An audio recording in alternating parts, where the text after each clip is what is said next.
Hello, thank you for turning in to the back to school night in a virtual format for the 2021-2022 school year. I've really enjoyed getting to know all of your different students in the last couple of weeks, and I'm looking forward to a wonderful school year with them. My name is Mary Glinke, and I'd like to just share a little bit about myself and a little bit about the class. So this is my 13th year of teaching overall. I have taught everything from Algebra 1 to pre-calculus with honors thrown in there for all of the different classes.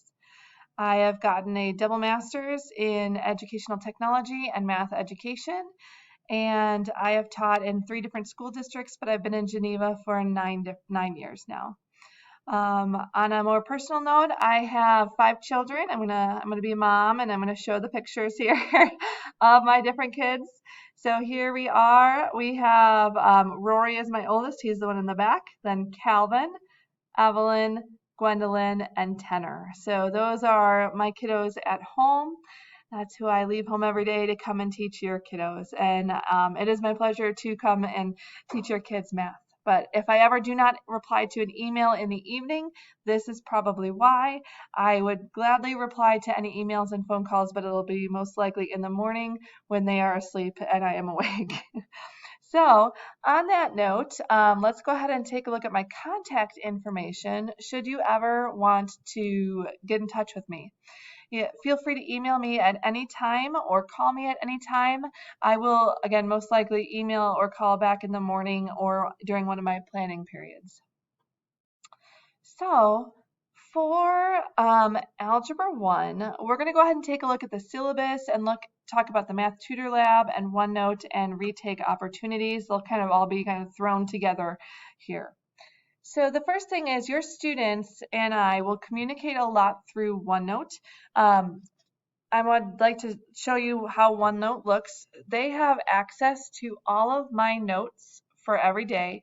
They have access to blank copies of the homework and then also answer keys for the homework.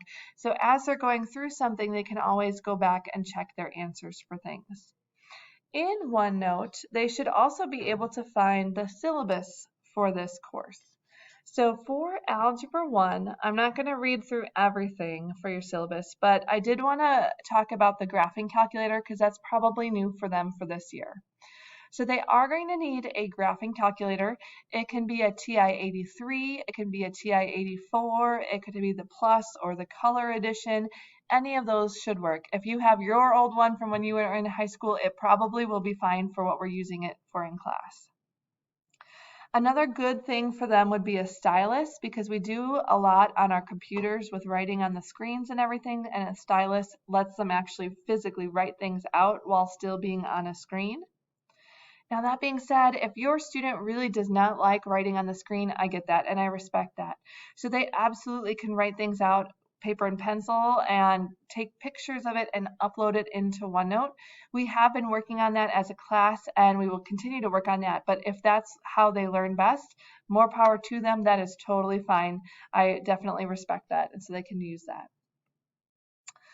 The other bigger thing that I wanted to talk about was the grading for this class. Classwork is 10%, and so homework would go into that category as completion for most homework assignments. Learning targets are 25%. That's actually the quizzes for this class. All of the stuff we've been learning has been broken into learning targets, and we assess them with quizzes, and they're entered out of 10 points in the gradebook. And the goal of this is to kind of communicate your students' understanding on a specific learning target. For instance, solving linear equations should already be in the gradebook. So you can look and see if they're getting whatever score they're getting, what that means in terms of their understanding of that topic. Now, the nice thing is they can retake specific learning targets. Anything that they don't have a 10 on, they absolutely can retake. In order to retake, we've been working on this in class. They should have something called a retake form. It should look like this blue piece of paper. All of theirs are blue. They have to correct their original quiz on the front side to say, hey, what went wrong? Is it a big thing or a small thing? And then they have to do some practice problems on the back to say, hey, now I can do it better. Then they're allowed to retake, and I'll regrade it or grade the new one and upload the new score in place of their old score. So that's a great opportunity for your student as they're going through to say, hey, I didn't understand that then, but now I understand it and I can do it better. And then the other big thing about the grading is that for the tests, they do not get to retake their tests. All of the retakes and the remediation and everything should happen prior to the test. Once they take their test, that is their score, and that would be 45% of their overall grade. Okay, so that's one big change for your freshmen coming in here.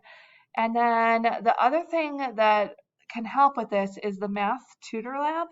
The Math Tutor Lab is in H214, and it is open from 7:30 to 3:30 every day. It's a free resource for your student. They can go to the Math Tutor Lab and they can get one-on-one help most days. If it's pretty busy, it might be two-on-one help, but they can get individual help on the topics that they need help on. In addition to that, I'm happy to help them before or after school or via email, whatever works best for them, just to help them understand the topics and succeed with math.